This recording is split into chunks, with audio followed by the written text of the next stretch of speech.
La justice congolaise à l'épreuve de l'état de droit. Nous allons en parler dans ce spécial Grand Plateau avec notre invité Alain Bolodja. Bienvenue. Merci, en tout cas merci beaucoup. Voilà, aujourd'hui on ne vous présente pas comme analyste politique, mais en tant qu'initiateur du parti politique Lèvons-nous et Bâtissons les BAT. Effectivement, c'est dans une coprésentation de Flo Natoto, bienvenue. Merci. Madame Julie Sefou, bienvenue. Merci beaucoup. Eric Izami, bienvenue. Merci. Voilà, Monsieur Alain Bolodja, les BAT, un parti de l'opposition ou un parti de l'Union sacrée? Naturellement, nous sommes un parti de l'opposition parce que la motivation qui nous amène à créer ces partis, c'est justement pour amener un nouveau algorithme, une nouvelle manière de gouverner, justement parce que nous avons eu à critiquer la gouvernance actuelle et nous nous sommes dit nous devons nous organiser en parti politique pour que nous arrivions effectivement à donner du sourire au peuple congolais. Voilà, donner du sourire au peuple congolais, mais qui est derrière le BAT? Moïse Katumbi, le peuple. Matata? Le peuple. Le peuple. Nous sommes effectivement une initiative de la population. Peut-être que... Le peuple ne vous a pas donné assez de moyens pour créer un parti. Non, mais parce que créer un parti, il vous faut de l'argent pour ça. Non, mais effectivement, c'est le peuple. Nous avons mis en place un mécanisme de cotisation, ce qui nous permet aujourd'hui d'avoir le peu de moyens. Parce que la particularité de notre pays, de notre parti, nous n'avons pas d'autorité morale. Voyez-vous? Et ce qui fait que nous avons eu à mobiliser pendant près de 2 ans. Mais il y a une tête. À la tête du parti. Bien évidemment. Cette tête est en face de vous. Ouais. Et nous sommes nombreux. Nous sommes nombreux. Il y a beaucoup de nos concitoyens qui ont soutenu déjà la vision, ça fait près de 3 ans. Et tout ce que nous menons comme action, c'est grâce effectivement aux cotisations de nos membres. Mais il y a probabilité que nous soyons en alliance avec d'autres personnes ou d'autres personnalités, mais jusque-là, nous n'avons aucun engagement avec qui que ce soit. Mais moi, je vous connais très proche de Martin Fayoulou. Moi vous aussi. Partagez les idées de moi Martin également, Fayoulou. je me reconnais. Mais pourquoi ne pas être ensemble et faire une force au lieu d'en créer un autre, un autre parti? Non, le problème, c'est que les gens ne nous comprennent pas bien. Voyez-vous, je peux être... moi, Alain Bolodja, en odeur de sainteté avec Martin Fayoulou sur certains points, mais il ne faut pas confondre le parti et Alain Bolodja. Voyez-vous, notre parti n'a aucun engagement parce que nous n'avons pas encore eu tous les documents en termes d'agrément. Et puis, deuxièmement, tous les membres de l'EBAT ne soutiennent pas nécessairement M. Martin Fayoulou. Ce qui sous-entend que dans notre approche, nous voulons faire un distinguo entre la personne du président et le parti. C'est ça, au fait, la différence. J'ai été membre de 2 partis politiques. J'étais membre de FONUS et après j'étais membre de PANADER et j'ai compris comment l'opposition et le pouvoir fonctionnent. Et nous voulons maintenant amener une sorte d'innovation en termes de gestion. Chez nous, les cotisations sont obligatoires et aucun membre n'a le droit de donner plus que l'autre, surtout le membre fondateur. Donc nous avons déjà pris cette approche-là parce que justement nous pensons que la démocratie doit d'abord se vivre au niveau du parti pour que nous évitions d'avoir des concepts du genre autorité dite morale. Vous dites que vous voulez amener une autre approche dans la gestion de la République démocratique du Congo. Exact. Mais vous qui n'avez pas encore d'agrément, vous faites déjà appeler parti politique. Qu'est-ce qui vous Vous fait qui n'existez pas. Non, mais attendez. Peut-être que je n'ai pas bien compris la loi. Il faut d'abord exister sociologiquement pour avoir l'agrément. Voyez-vous?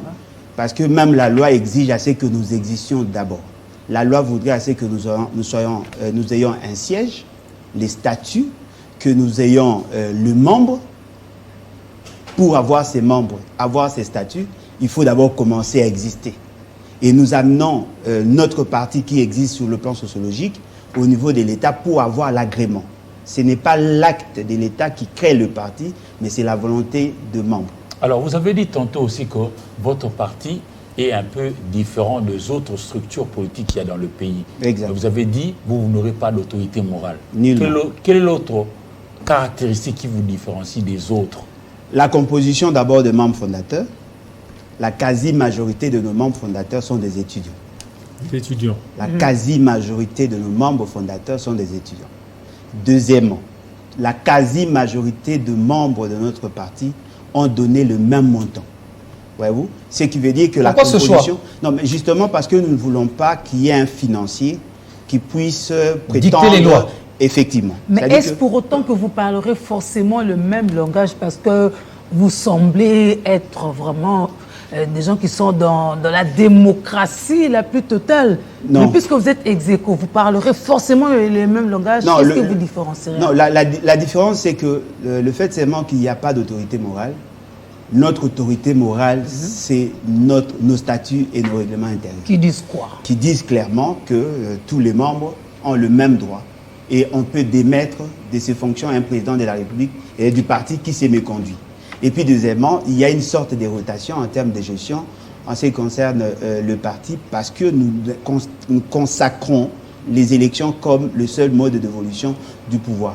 Et la gestion des finances s'est faite de manière... de manière transparente, justement parce que nous voulons assez que tout le monde ait le même droit.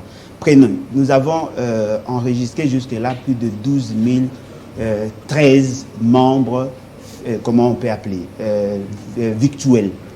Voyez-vous, il y a des membres qui soutiennent le parti qui sont en dehors du pays, il y a de ceux qui sont dans des provinces.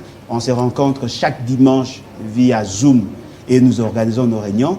Et à la fin de réunion, on adopte des histoires, on prend des options et ces options sont exécutoires. Ce qui veut dire que chacun de nous apporte sa pierre. La différence avec le parti que nous connaissons, il y a une autorité morale, quelqu'un qui a eu à se faire de l'argent, et puis il vient créer son parti. Et le parti est à l'image de la personne, ce qui est déjà différent de la vision que nous partageons. Le jour où le vote est ex-aequo entre le 12 000 membres virtuels, faites bien de dire qu'ils sont virtuels. Exactement. Comment vous faites pour vous départager? Non, mais il y a le règlement intérieur à fixer certains mécanismes. C'est-à-dire que si vous êtes ex-aequo, c'est déjà le membre le plus ancien qui l'emporte. Vous, par exemple?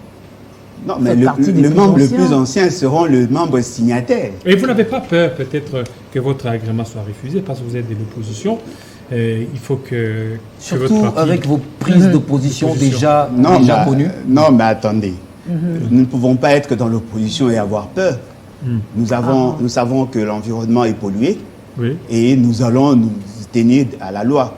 Si nous introduisons notre demande d'agrément au niveau du ministère de l'Intérieur, s'il ne répond pas dans le délai légal, eh bien on va recourir aux cours des tribunaux. Si le cours des tribunaux considère qu'il y a un élément qui manque, on ajoute.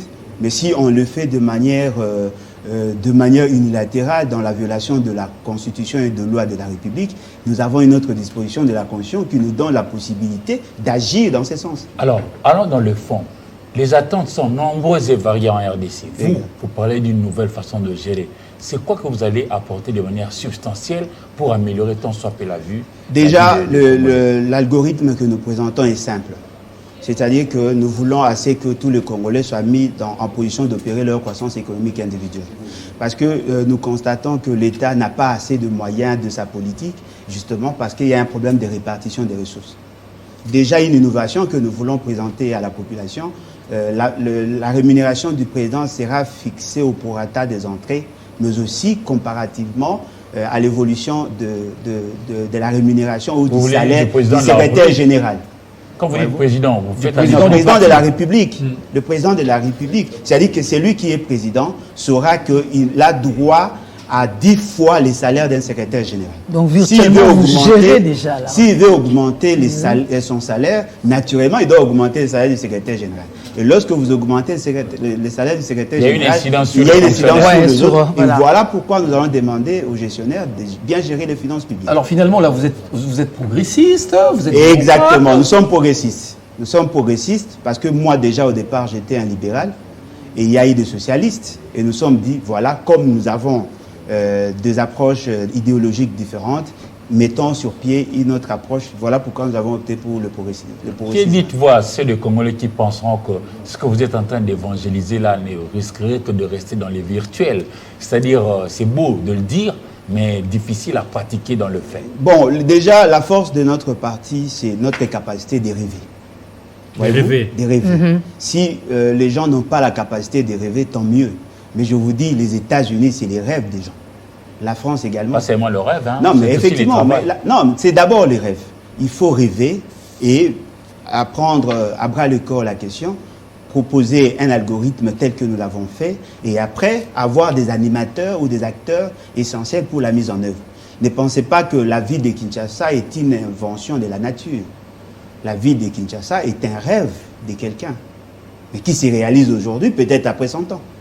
Il faut rêver, et nous voulons faire rêver le Congolais. Parce que lorsque je vois nos amis aller demander des visas pour aller aux États-Unis, en France et consorts, c'est justement parce qu'on considère que les autres ont bien rêvé, et voilà pourquoi tout le monde veut y aller. Mais nous voulons aussi rêver. Nous voulons amener un modèle de développement qui soit adapté à nos réalités et permettre à ce que nous atteignions notre objectif. Parce que peut-être que les gens ne comprennent pas. Au-delà de nos fantasmes, au-delà de nos faiblesses, il y a de variations de plusieurs indicateurs que nous ne maîtrisons pas. L'accroissement démographique. Aujourd'hui, nous sommes estimés pratiquement à 100 millions d'habitants. Mais nous ne savons pas comment la progression va se faire. Parce que déjà là, nous avons un taux de croissance démographique estimé à 3%. Ce qui veut dire que 3 millions d'enfants naissent chaque année. Ce qui sous-entend que d'ici 50 ans, on peut aussi atteindre 250 millions de dollars. Mais quels sont les politiques 250 millions, fort malheureusement, nous parlons plus d'argent, nous allons dans ce sens. C'est-à-dire 250 millions d'habitants. Aujourd'hui, déjà, la capacité à desservir en eau potable. Nous n'arrivons même pas à desservir à 100 millions de personnes de l'eau potable. Mais là, ça sera 250 millions. Il ne faut pas aussi oublier, il y a la problématique du réchauffement climatique qui fait assez que les autres pays sont en besoin en eau douce. Ce qui sous-entend que nous allons non seulement avoir l'obligation de desservir notre population en eau potable, mais aussi faire en sorte que les autres ne viennent pas prendre notre eau sans notre volonté. Ce qui veut dire qu'il y a un grand défi. Et devant ces défis, nous, jeunes, nous avons l'obligation de rêver autrement. Parce que la différence qu'il y a entre les jeunes et les vieux, les jeunes ont des visions, les vieux ont des souvenirs. Voilà. Nous voulons aider notre jeunesse à aller dans ces sens. On passe maintenant à notre thématique du jour. Là, c'était l'entre parenthèses, la justice congolaise. Il y a Vital Kamerhe, François Beya, Matata Ponyo. Mais pour Vital Kamerhe, tout semble être réglé à l'amiable. Et le président Vital Kamerhe, le président de l'UNC, ça, c'est bien, il réitère sa loyauté au président Félix-Antoine Tshisekedi Tshilombo. Bon, je crois que si les gens sont honnêtes, j'étais le premier à avoir fustigé la mise sur pied de ces fameux programmes dits des 100 jours. J'étais le premier parce que déjà au mois d'avril 2019, j'ai eu à fustiger justement parce que c'est mon domaine de formation. Pourquoi ? Parce que c'est mon domaine de formation. Non, mais quelqu'un vient avec un programme pour la population. Non, il ne vient pas avec un programme pour la population, il voulait se faire des sous. Et je l'ai démontré noir sur blanc sur base de leur propre tableau. Démontrez-les-nous alors. Premièrement, la Constitution n'a pas reconnu à un président, encore moins à son directeur de cabinet, d'être superviseur ou coordonnateur des actions gouvernementales. La Constitution est claire. C'est le Premier ministre qui est le coordonnateur de toutes les actions gouvernementales. C'est l'article 93 de la Constitution qui le dit. Et deuxièmement, l'article 91 vous dit clairement que les politiques publiques sont conçues par le gouvernement en collaboration avec le président de la République. Ce qui sous-entend quoi? Les directeurs de cabinet en tant qu'assistants ou accompagnateurs du président ne peuvent agir que dans des compétences dévolues à son chef. Il y avait un cas. Il y avait un gouvernement qui était en place. Sortant. Non, mais le gouvernement sortant ne veut pas dire qu'il y avait un... Ou alors qui expédiait les affaires. Un gouvernement démissionnaire, d'ailleurs. Non, mais attendez. Ce gouvernement ne pouvait pas être considéré démissionnaire dès lors qu'il y avait juste un remplacement d'un président de la République et la législature ne faisait que commencer. Voyez-vous? C'est déjà ça le problème. C'est-à-dire que lorsque vous avez un président de la République qui quitte le pouvoir, cela n'a pas une incidence directe sur la composition ou le fonctionnement du Premier ministre. Ah bon? Parce que le Premier ministre n'est pas l'émanation de la présidence, mais le Premier ministre est l'émanation du Parlement. La majorité du Parlement. Et un Premier ministre investi ne se remplace que par un Premier ministre investi. Ce n'est pas par le directeur de cabinet. Deuxièmement, lorsque vous êtes en gestion, vous avez initié un programme, il faut bien l'agencer, bien l'articuler et respecter ce qu'on appelle le fonction managériale. après la planification, l'organisation, la direction, il faut mettre en place un mécanisme de contrôle. Qui, selon vous, n'a pas été respecté? Qui ne cadre pas avec nos lois. Ce programme n'a pas échoué seulement par la seule volonté de ceux qui l'ont conçu.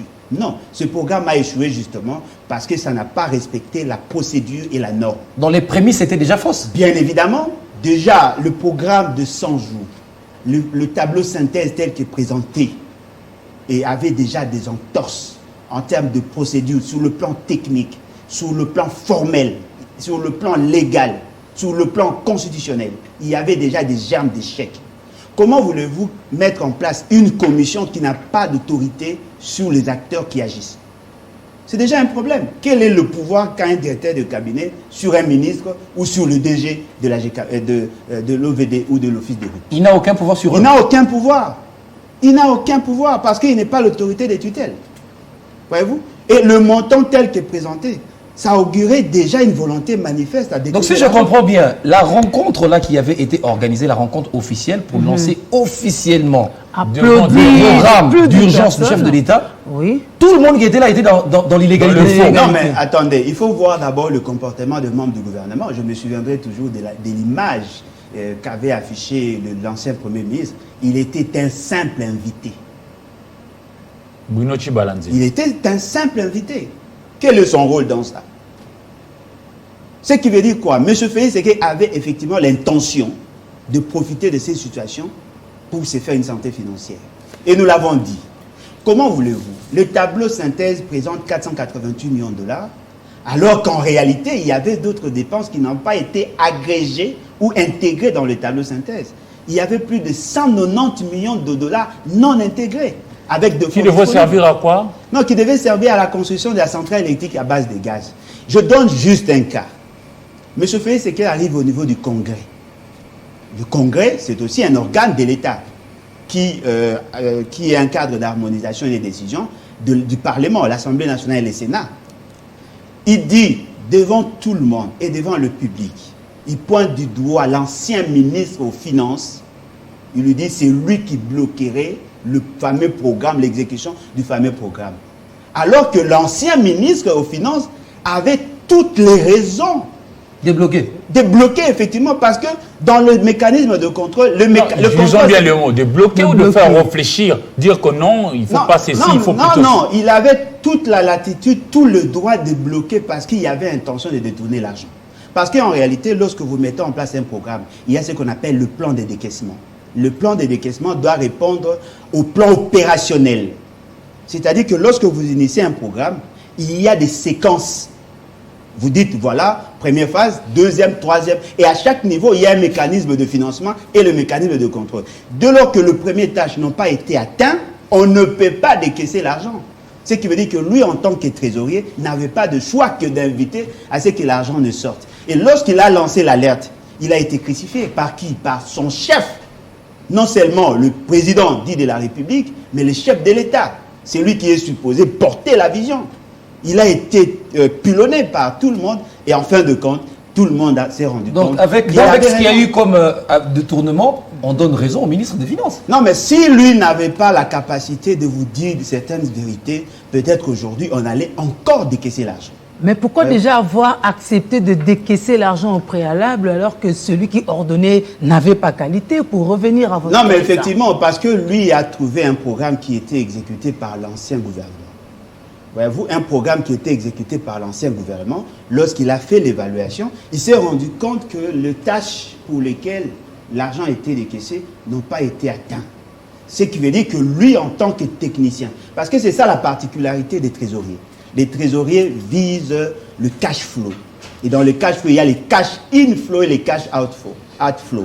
Les entrées sont désirées par les trésoriers, mais les sorties doivent être justifiées parce que les sorties appauvrissent. Et tout le monde l'avait crucifié. Aujourd'hui, nous donnons raison, l'argent a été décaissé.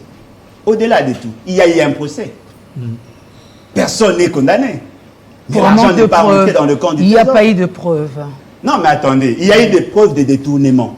Détournement intellectuel. Non, pas de détournement intellectuel. Ça, ce sont les juristes. Il y a eu des preuves de détournement Mais personne n'a porté la responsabilité. Madame, lorsque Tout le monde devait condamner.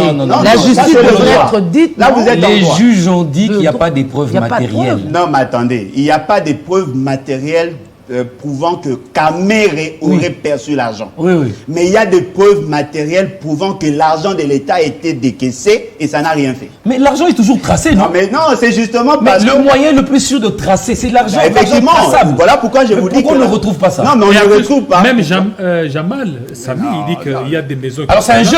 Non, mais attendez, là vous parlez du programme de logements sociaux. Oui. Mais moi je suis dans le cadre du programme de 100 jours. Ok. Voyez-vous? Oui. Dans le programme de 100 jours, il n'y avait pas que les logements sociaux. Qui a donné le pouvoir à M. Félix Tshisekedi de faire sortir l'argent? Personne. De manière unilatérale, il a pris l'argent de la République qui était en caisse. C'est lui le garant de la Constitution. Le garant. Non, mais les garants de la Constitution n'est pas nécessairement les garants des finances publiques. Les responsables devant le Parlement, c'est le ministre des Finances et le Premier ministre. Voyez-vous? C'est-à-dire que s'il y avait un procès de 100 jours, la personne qu'on devait arrêter, ça devait être comme M. Félix Tshisekedi. Ah bon? Il y a des preuves. Il a fait quoi? Non, mais il a autorisé la dilapidation de fonds publics. Ce qui fait que le juge était déjà mal placé. Le juge n'avait pas assez d'éléments. Mais nous en avons. Mais il n'y a pas de preuves de toutes les façons. Non, il y a des preuves. Il y a des preuves. Plus de 600 millions de dollars ont été mis à la disposition des gens. Non, il n'est pas victime. Il a été mal jugé, mais il n'est pas victime. Il n'est pas innocent. Il a été mal jugé par des faux juges, des juges corrompus. Non, il a été mal jugé par des juges qui étaient au service du système qui a créé les conditions pour qu'il y ait des tournements. Et Kamere parle d'un procès cynique. Monsieur Kamere ne peut pas être blanchi. Pas été blanchi. Impossible. Vous n'êtes pas juriste, s'il vous plaît. Non, mais attendez, je suis économiste congolais. Oui. Et l'approche sociologique, ça fait partie de nos méthodes d'analyse. Dans ce cas, vous mettez en doute l'appareil judiciaire congolais. Tout l'appareil. Quel est votre regard en tant qu'initiateur de ce parti sur l'appareil judiciaire congolais? Déjà, l'appareil judiciaire est grippé, justement parce que la classe politique l'a entre ses mains. Et fort malheureusement, la classe dirigeante. Voyez-vous?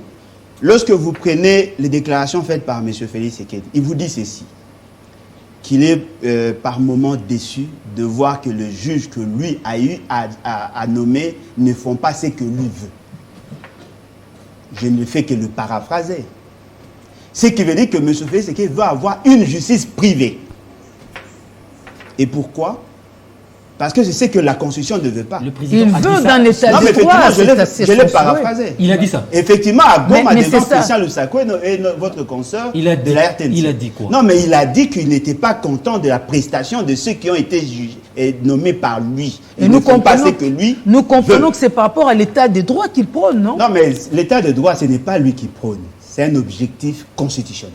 Oui, mais porté par qui? Non, porté par la Constitution. Mais Mais qui animé par Félix Tshisekedi. Il faut faire la part de Animé choses. par Félix Tshisekedi. Non, attendez, il faut faire la part de choses. Ne confondons pas la fonction et la personne de Félix Tshisekedi. La fonction voudrait assez que celui qui est là respecte le protocole. il peut ne pas le faire. Non, mais s'il ne le fait pas, il devient délinquant. Ça, c'est l'esprit de la Constitution. Voilà pourquoi il a un juge pénal. Il peut être arrêté pour avoir violé la Constitution. La violation de la Constitution par un agent de l'État est considérée comme de la haute trahison. C'est la Constitution qui l'a dit, article 164, 165, 166. Et à ce stade, vous, dans votre parti, levons-nous pour bâtir. Levons-nous et Et bâtissons. bâtissons. Ouais. Vous allez apporter quelle touche pour justement améliorer cette justice Effectivement. qui pose, selon vous, problème? Ce n'est pas facile, mais ce n'est pas impossible. Il faut d'abord rendre le juge indépendant sur le plan esprit. Comment, de manière par la pensée. pratique? C'est-à-dire que la formation doit déjà tenir compte de cette réalité-là. Et puis, deuxièmement, rendre l'appareil judiciaire assez indépendant de la classe politique. En quoi faisons? En créant une clé de répartition par rapport aux finances publiques sans que le gouvernement ait une même mise sur les juges. Parce que qu'est-ce qui s'est fait? Vous amenez votre budget, vous, l'appareil judiciaire, on fait semblant d'adopter, mais dans l'exécution, le ministre bloque. C'est-à-dire qu'on veut clochardiser les juges. Alors que nous pouvons créer une clé de répartition. Parce que la justice est un objectif majeur dans la Constitution. Pourquoi ne pas dire, comme les jugements sont rendus au nom du peuple, que le peuple, par le biais de, comment on appelle, de la TVA, peut se décider de dire, ok, voilà, sur les 16%, donner 2% aux cours des tribunaux. Comme ça, les juges ne dépendront pas du ministère des Finances, encore moins du gouvernement. Et en ces moments-là, le juge aura une certaine autonomie en termes de gestion et que le juge ne soit pas nommé par le président de la République. Comment voulez-vous avoir la Cour constitutionnelle qui dépend essentiellement de la majorité parlementaire, essentiellement du président de la République? Automatiquement, il devient des bras séculés des partis. Donc il faut plus d'argent aux juges pour qu'ils puissent rendre la vraie justice. Exact. Et tout ce que vous nous dites là, M. Alain Bolodjoa, moi j'ai l'impression qu'on doit changer carrément des constitutions. Non, mais c'est ça notre vision. Nous sommes dans la vision de la 4e République. 4e République. Merci. Alors, moi, je voudrais, maintenant, puisque vous parlez de la justice, essayer aussi de parler d'un cas décrié ici en République démocratique du Congo, Beya, l'homme de la sécurité du président, qu'il n'est plus avec lui. Bon, en fait, j'ai l'avantage, en dehors de faire l'économie, j'ai d'autres brevets. Et je suis en cours de mon master en criminologie. Okay. J'ai quand même une idée sur le système de renseignement, le système d'intelligence. Alors, dites-nous. Premièrement, M. Beya, en tant que technicien, c'est l'homme le plus dangereux de la République. Peut-être les gens ne le savent pas. On l'appelle l'âme. C'est-à-dire que c'est lui qui porte les systèmes de sécurité. Il est le chef du Conseil national de sécurité. C'est lui qui connaît ce que le président dit et ce que les systèmes disent. Il a tous les secrets de la République. Mais il a trahi le président? Non, mais il n'a pas trahi le président. Il est plutôt trahi par le président. Comment ça? Non, mais attendez. Qui sert l'autre? Non, c'est M. Beya qui sert la République sous le commandement de celui qui est présenté comme Donc président. On dit quand même la même chose. Non, nous ne disons pas la même chose. Allez-y. C'est-à-dire qu'il est au service de la personne du président, justement pour orienter les politiques. Oui, en quoi il a été trahi, monsieur? Il a été trahi, je vais le démontrer. Premièrement, on ne peut pas entendre un chef tel que Beya, technicien en la matière, par l'ANER. Ah bon? L'ANER, c'est un service subordonné au Conseil national de sécurité. Si on veut entendre Beya, il faut mettre en place une commission spéciale, c'est-à-dire le Conseil national de sécurité élargi aux autres experts, venant de la présidence, de la primature. Par exemple, comme ça, ceux qui vont écouter ou entendre François Beya... Mais l'ANER l'a déjà entendu? Non, mais l'ANER n'a pas qualité. Pourquoi? Vous serez surpris d'apprendre que Mais là, c'est l'agence nationale des renseignements. L'agence des renseignements qui est subordonnée à la personne. Et les OPJ?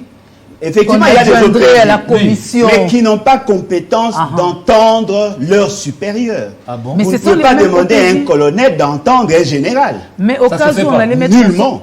Mais s'il fallait mettre une commission ad hoc, on allait l'élargir aux OPJ. Non, mais effectivement, on allait élargir aux autres. Il n'aurait pas forcément un grade supérieur à non, mais ils seraient là comme des techniciens, mais la décision doit être politique. Essayez de vous imaginer, vous arrêtez un monsieur comme François Beya. Pourquoi ne veulent-ils pas mettre le procès en public? Parce que tout ce qui sortira de la bouche de François Beya peut déstabiliser la République. Il est dans le secret des dieux. C'est à raison qu'on le fait comme ça. Effectivement, il est dans le secret des dieux. Et vous l'entendez par un OPJ à compétence restreinte au niveau de l'ANER. Mais le procès verbal ne sera pas signé ne portera pas le nom de l'agent. Il y aura un code. Ce qui veut dire que ce procès verbal n'aura aucune valeur. La hiérarchie de l'ANER ne peut pas être un juge. Votre problème se situe où dans l'affaire Beya?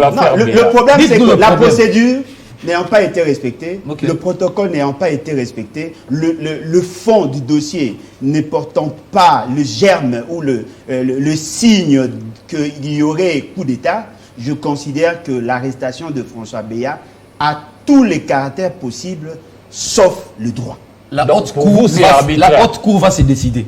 Il est devant la haute cour, non? Non, mais il est devant la haute cour. Lui qui n'est pas devant son juge.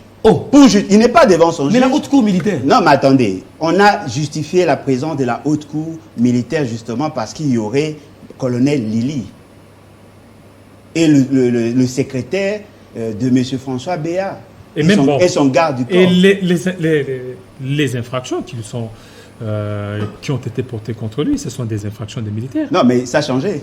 Ça a changé comment? Ça a changé. Les éléments qu'on nous brandissait au départ ne sont pas les mêmes aujourd'hui. Mais non, ce sont les audios. Non, mais effectivement, on nous parle des audios. On nous Encore, parle... on insulte. Non, mais effectivement... On n'insulte pas le président quand on est... Non, mais attendez, même si Qu'on on est à insultait son les service présidents... à ce niveau. Même si on insultait les présidents, en tant qu'agent public de l'État, il y a des barèmes de sanctions en tant qu'agent public de l'État. On ne peut pas prendre quelqu'un qui a fait preuve d'insubordination, vous l'amener en justice. Il pouvait aussi être sanctionné par le cabinet. Parce que sur le plan administratif, il dépend du directeur de cabinet. Mais sur le plan technique, il dépend du président. Ce qui veut dire que même dans cette approche-là, ça n'a pas de sens. Tout ça pourquoi? Parce qu'il y a une guerre des palais, il y a des gens qui tirent des ficelles par rapport à cette réalité, et je crains que M. Félix Tshisekedi soit berné. Alors, Parce Ce qu'en serait- réalité, un serait chargé bien. de sécurité ne peut pas être humilié de la sorte. Ce serait Béa, sous Joseph Kabila, vous aurez tenu le même langage, Bien évoquant le même protocole. Non, mais qui est bien, où, bien d'ailleurs évidemment, peut-être vous serez surpris, bien que je n'étais pas encore formé dans ces domaines, peut-être vous serez surpris, la meilleure manière de sanctionner un agent de l'ANER, surtout un haut cadre de l'ANER, c'est de le mettre en quarantaine. Ce n'est pas de le mettre en prison. et telle serait la voie de sortie à l'heure actuelle? Non, mais la voie de sortie, si Maintenant, là, si on fait M. quoi? Félix Tshisekedi veut se ressaisir, il doit arrêter avec ce théâtre. C'est lui qui est en danger. C'est un théâtre, ça. Effectivement, c'est lui qui est en danger parce que le jour où François Béa va ouvrir sa bouche, les choses vont changer. Mais il y a des Il indices ouvrira sérieux de tout. culpabilité. D'abord, il a des choses Jusque-là, il y a encore des Non, choses mais à attendez, dire. non, mais je ne pense pas qu'un chef de corps ou un chef d'un service comme les sécurités n'a rien à dire. Il a dit. Ah, bien sûr, il aura toujours à dire. Il est aussi tenu Ouais, par certains secrets. Ah, il le voilà. sait. Il profite Il de le ça. sait. Parce que lorsque vous devenez agent de sécurité, il y a un accord de principe qui est fixé, comment on appelle, le principe de la confidentialité. Vous dites qu'il profite de ça. Qui profite de ça et il profite de quoi? Non, mais il y a je dis, c'est une guerre des palais. Il y a des gens qui profitent. M. B avait reçu une mission de la part de M. Félix Tshisekedi pour entendre un groupe de gens qui ont eu à vendre le carré minier. Ses conseillers notamment. Et bien évidemment. On a cité Bisselele, Il est là, c'est lui. Fortuna C'est Bisselele. lui le chef d'orchestre. l'ancien président, Sans oublier qu'il y a d'autres ramifications des l'ancien familles. président de la CENI. D'autres ramifications, bien évidemment, il y a de ça. On aurait même cité la On lui en veut. On aurait même cité la première dame, heureusement pour elle. Elle a fait les démentis. Elle a démenti. Voyez-vous? Oui. Ce qui veut dire que devant cette réalité, c'est une guerre des palais qui expose plus M. Félix Tshisekedi. On ne touche pas aux agents de sécurité. Le À président l'époque de la de République. Kabila, soit peut-être erreur de ma part, s'il constate que le chef de sécurité commet des bévues, on l'isole. On l'isole. Ce n'est pas un OPJ, un simple agent de l'ANER, que vous allez mettre le chef de corps. C'est un danger pour la République. Mais ça change quoi par rapport aux faits? Non, mais les faits sont vides. Madame, il n'y a pas assez d'éléments. On vous dit que Madame Maman Lili, colonel Lili, et d'ailleurs, elle bénéficie d'un privilège juridictionnel. Elle ne pouvait pas être arrêtée de la sorte. Elle a été élevée au rang de grand cordon, si je ne m'abuse pas. C'est-à-dire que déjà, avec l'ordre national qui lui a été conféré, elle ne pouvait pas être arrêtée de la sorte. Il fallait qu'il y ait une décision venant du président de la République. Mais dans le cas d'espèce, il s'agit d'un acte d'un directeur de cabinet qui n'a pas compétence d'engager le président de la République. Voyez-vous? Ce qui veut dire que là, déjà, il y a un problème. Et le souci dont on parle, ça a été créé bien avant que Félix Tshisekedi n'arrive au pouvoir. C'est en 2017. Alors répondez à ceux qui nous suivent. Quelle est la juridiction légale, compétente, qui peut juger Béa? Sur le plan technique. Ah, vous hésitez. Non, je dois hésiter. Allez-y, Sur le plan technique, il ne peut être entendu par une commission spéciale. Commission spéciale. Sur le plan technique. Et non, la Cour qui? militaire. Non, mais attendez. Pourquoi n'a-t-on pas jugé Kalev? C'est justement parce qu'on ne peut pas les juger. Mais il est en fuite. Non, mais il est en fuite parce que l'État a voulu qu'ils soient en fuite. C'est ça, mise en quarantaine. Qui vous dit que ça n'a pas été négocié? On Alors- n'arrête pas ces gens-là. Ce sont des sorciers du village. Alors, on prend Le cas Matata, par troisième exemple. cas. Non, mais les cas Matata, ça encore, c'est flagrant. Comment Qu'est-ce flagrant? qui est flagrant? Non, mais attendez. Le dossier a commencé par la Cour de cassation. On renvoie au niveau de la Cour constitutionnelle. La Cour constitutionnelle se déclare incompétente. Et en même temps, on prend le même dossier, on veut renvoyer au niveau de la Cour de cassation. Et pourquoi? Parce qu'on veut faire le forcing. On ne peut pas juger Matata au niveau de la Cour constitutionnelle sur des matières qui relèvent de la compétence. On considère Matata comme Premier ministre et qu'il soit jugé par la Cour de cassation. La Cour de cassation ne peut juger Matata que dès lors que Matata, en tant que sénateur, pose des actes répréhensibles. Ce n'est pas, la Cour de cassation ne peut pas juger Matata sur le dossier qu'il a eu à poser pendant qu'il était Premier ministre. Il y a un vide constitutionnel. Pourquoi doit-on violer la Constitution? Nous pensons qu'il faut changer la Constitution, dire, en ce qui concerne l'ancien Premier ministre, l'ancien président, qu'ils soient jugés par leur cour pendant qu'ils étaient en fonction. En ces moments-là, on va alléger la tâche, justement parce qu'on ne peut pas forcer. Qu'est-ce qui s'est fait? Les procureurs, près la Cour de cassation, s'étaient déjà prononcés. Disons quoi? Donc, disons que la procédure telle qu'elle est faite ne pouvait pas aller vers la cour de cassation. Mais aujourd'hui, on prend des juges, on veut leur imposer des jugés, justement parce qu'on veut caporaliser la justice. Alors, essayez de vous imaginer, aujourd'hui, on juge Matata. On l'arrête pour avoir détourné tel qu'on le dit. On doit juger tous les anciens premiers ministres. Essayez de vous imaginer, aujourd'hui, nous sommes au pouvoir et que nous ressuscitions le dossier de la gestion de M. Etienne Tshisekedi. Ça sera de l'acharnement? Évitons de faire de la justice un bras séculé des partis politiques. Mais justement, nous restons sur notre soif. C'est quoi la voie de sortie maintenant là? Non, mais par rapport au dossier François Béat, la meilleure manière de faire les choses, c'est de ramener ça dans l'aspect technique de la chose. Il peut être sanctionné techniquement sans passer nécessairement par la justice. Et Matata? Et Matata, il y a un vide, il y a un vide. Donc, il y a un vide. Donc il faut changer de constitution. Et là, on mais le temps qu'on change de non, mais effectivement, c'est ça. C'est pour ça que l'impunité... Non, mais attendez. Ah, mais voilà. Un agent de l'ANER, surtout un haut cadre de l'ANER, ne peut pas être jugé par des gens non initiés. Mais ce n'est pas nous. Matata. C'est un principe sacro-saint. Sur le plan technique, un haut cadre de l'ANER ne peut pas être jugé par le non-initié. Peut-être qu'il a reçu l'ordre, lui, agent de l'ANER, d'aller tuer quelqu'un. Vous ne connaissez pas l'ordre. Parce que l'État a un côté occulte.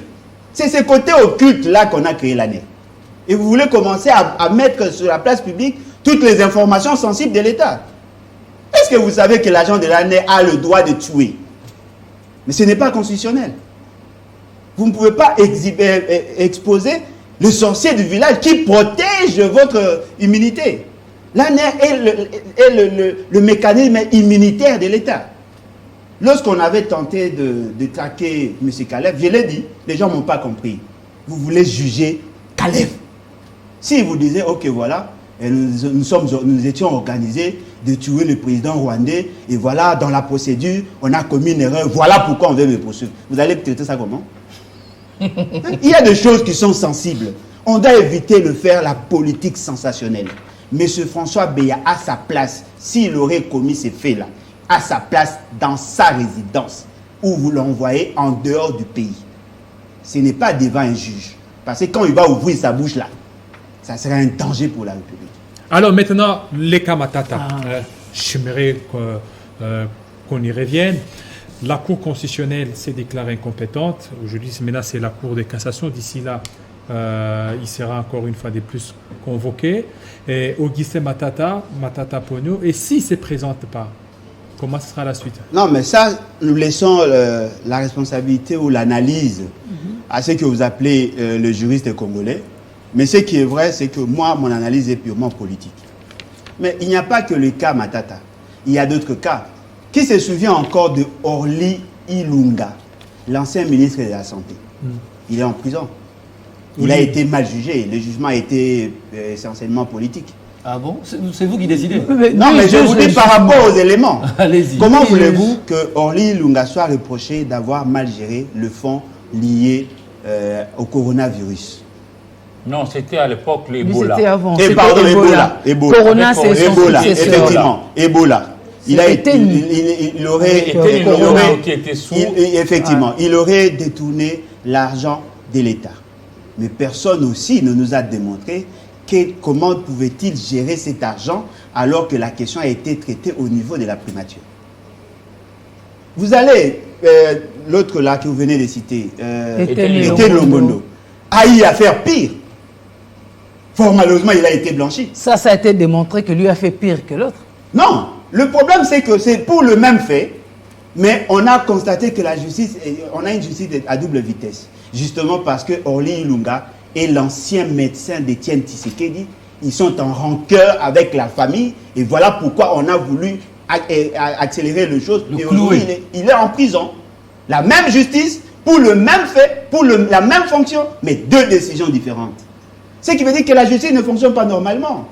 Madame, il y a des jeunes qui sont en prison juste pour avoir détourné et pour avoir volé une bouteille. Oui, ça même la ministre de la Justice l'avait constaté. Plus de 6 000 personnes non condamnées, non jugées. Ils sont en jugement, ils sont en promenade, enfin, en garde à vue. Elle doit avoir honte de dire ça à la place publique. Mais elle a interpellé les procureurs. Qui décide? Elle a interpellé les procureurs. Non, mais elle a interpellé le procureur et après... Mais les parquets doivent fournir des documents. Chacun doit faire son travail. Non, mais attendez. La Constitution vous dit qu'il faut que 2 jours après, l'inculpé ou la personne qui est interpellée soit mise devant son juge. Comment voulez-vous expliquer dans un pays sérieux qu'il y ait des gens qui ont fait 6 mois en prison sans être jugés? C'est grave, hein? Non, mais ça, c'est tuer l'État. Ça, c'est la mort de l'État. Mais qu'on les fasse sortir. Non, mais on ne va pas le faire sortir justement parce que la politique veut contrôler les judiciaires. Et vous, levons-nous pour bâtir ou bâtissons. Vous voulez aller le faire sortir sans protocole, sans procédure. Ça serait simple. Pour certains faits bénins, on n'a pas besoin d'envoyer des gens en prison. Ils peuvent payer des pénalités. Ou ils peuvent faire des travaux publics et puis on les laisse. Comme ce qui s'est fait à Kanyamaka, c'est ça. Non, mais ça, c'est en violation de la loi. En violation encore comment? Non, mais comment un homme condamné ne peut pas... Non, mais les travaux forcés est interdit. Voyez-vous, c'est ça déjà le principe. Et deuxièmement, quelqu'un qui n'a pas été jugé. Vous l'amenez à Kanyamaka, c'est pour mais il y a eu des cas de flagrance, hein? Non, mais cas de flagrance, ce n'est pas l'OPJ qui décide sur qui doit être condamné ou pas, madame. Voyez-vous, c'est-à-dire que nous voulons libérer, d'abord libérer la justice. Il faut d'abord libérer la justice pour espérer connaître le mieux-être. Parce qu'en lisant l'article 150 de la Constitution, le juge n'a d'autorité que la loi et le cours des tribunaux garantissent les libertés individuelles. Alors, comment voulez-vous que les juges eux-mêmes soient en sécurité et sécurisent ce que nous pouvons appeler la population? Pour conclure, il y a un juge qui est mort lors du procès Kamere, le juge Yanni. Où en sommes-nous? Pourquoi il n'y a pas une ouverture de dossier?